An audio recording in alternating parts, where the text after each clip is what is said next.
Yun, so mga sir, meron tayong bagong project dito. Ito yung aking isang motor, yung Raider J. Yan. So ngayon magre-rewiring ako dito kasi madami tong mga nakakabit dito na yan, may MDL, may busina. Tapos dati din itong naka-alarm. Yan. Ito yung sa alarm niya. So ang gagawin ko dito, tatanggalin ko lahat ng kanyang mga dugtong-dugtong dito, mga relay. Tapos ang gagawin ko, ipa-power up ko.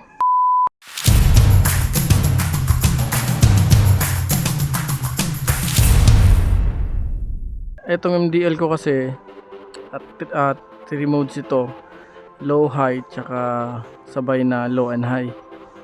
Then ang gagawin ko, yung low and high isasabay ko sa busina, pero may switch kasi may dual switch ako dito eh. Dual 3-way. Yan. Ito low and high, tapos yung isa para sa yung sabay sa busina. Yung isa reserve na lang muna. Ngayon ang gagawin ko muna, lilinisin ko muna yung mga wiring, yung mga tapping, tatanggalin ko muna yung mga relay dito. Ang dami relay dito eh. Yan, isa, dalawa, tatlo, apat na relay. Ayun, so natanggal ko na yung mga wiring natin sa harap, no.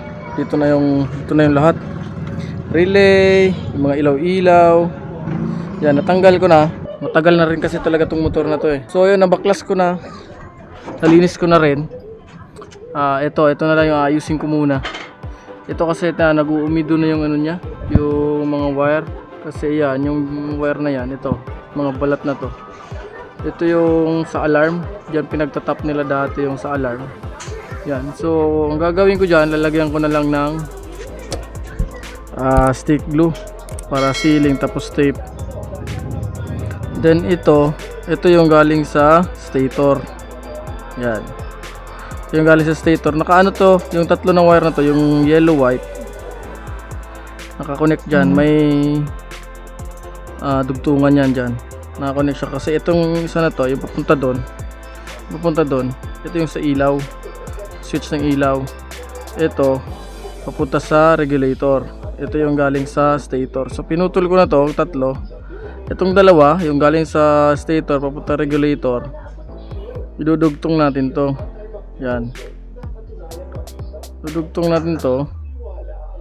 Then etong sa papunta sa ilaw, ito ilalagay natin sa relay ng power up. Then itong orange wire na to, ito yung accessory wire. Dito na rin ako magja-jumper ng pang relay doon sa power up. Tapos yung iba dito, yan, katulad nito, nag-uumido yung mga wire niya kasi matagal na rin to, yung mga 10 years na rin yung nito, kaya nag-uumido na siya. Lilinisin ko lang, tapos lalagyan ko ng stick glue para hindi na siya mag-oxidize. Nilalagyan ko ng tape. Yan, so set up ko muna lahat, then update ko na lang kayo sa pagkatapos, pakita ko mamaya. So ito palang motor natin, no, is naka full wave na. So yan is yung regulator niya is pang full wave na. Then ayan, naka ignition coil 57, tapos yung carb niya 28 EB, 28 mm. So may karga ng konti, pero try natin siya sa sa setup natin, power up. Yun, so malapit na tayong matapos. Yan, wiring ko na lahat dito sa harap. Yan, ito na yung sa busina, dito ko muna nilagay para matesting. Then yan, wala nang relay dyan. Nandito na lahat. Ayan, so dito ko pala nilagay muna yung relay. Dahil ginloose stick ko na lang muna dito. Hindi naman siya gumagalaw eh. Yan, kung mapapansin nyo, yan, ito, nakakonduit na siya. Yan, takbo dito sa loob. Ito, lalagyan ko na lang ng conduit din yan dyan. And then may mga item tayo dito kasi i-convert ko siya ng LED. So yan yung headlight.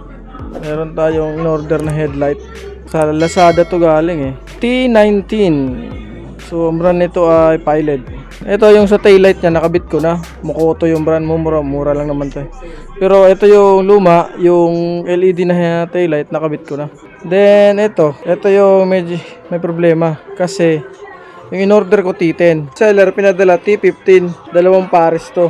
So imbis na may kakabit ko lahat ito ngayon, signal light, headlight, tail light. Order rin ako ng flasher relay. Pang ano to since nga magpapalit na ako ng signal light na LED para may flasher relay sana ako na ano. Ito Rizoma. Nakabit ko to, and then ito pa, yung isa. Sa manifold naman to, goma. Yung goma niya kasi yung goma ko ngayon na nakalagay, kakarak na siya So yan, kaya papalitan ko na yung goma na yan. Forest 1M. Pang 28mm. Then, meron din tayong sa engine breather na filter dito. Papalit ko din. Testingin pala muna natin yung busina. Nakabit ko na rin yung voltmeter. Charger, gumagana. And may charger dito. Pag normal na busina, hindi ito yung 3-way switch na dalawahan. Ito yung sa MDL. Yan, puti. So, dilaw. Yan. Yan yung high ko, dilaw. Pag busina naman, so, nagbiblink siya pag bubusina. Pero pwede kong patayin.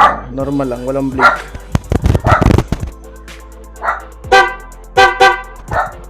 Yun.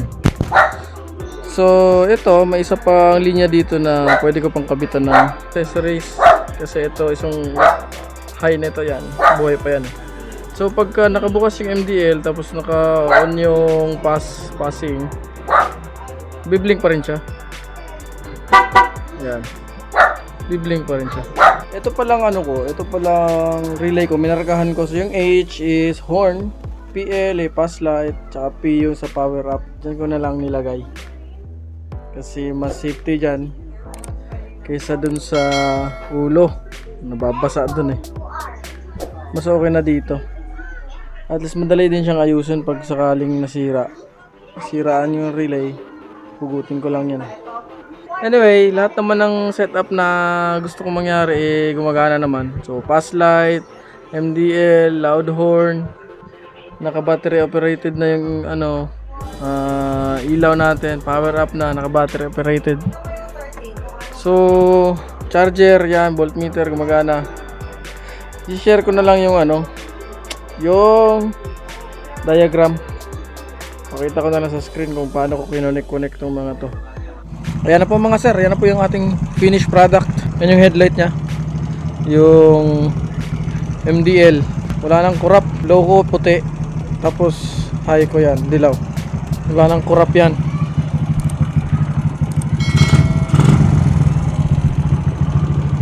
Ayan. Hindi siya bumababa ng 12. So, pag nagbusina, yan, biblink. Hindi ko lang masyadong dinidiinan yung busina. So, ayan na. Yung sa likod, naka-LED na yung tail light. Hindi ko pa na-fix yung yan, signal light, LED na rin.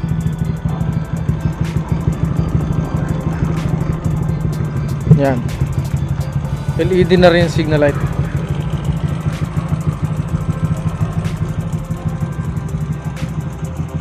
Yan. So, goods naman. Yan. So, pag pinatay natin lahat, papalo siya ng yan. Papalo ng 14.5 yung charging nya.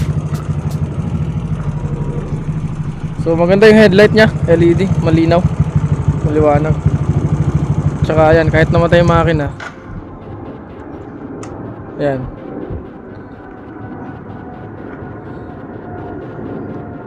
yan, MDL, yan, 12 pa rin siya, hindi siya babagsak. Yan, start.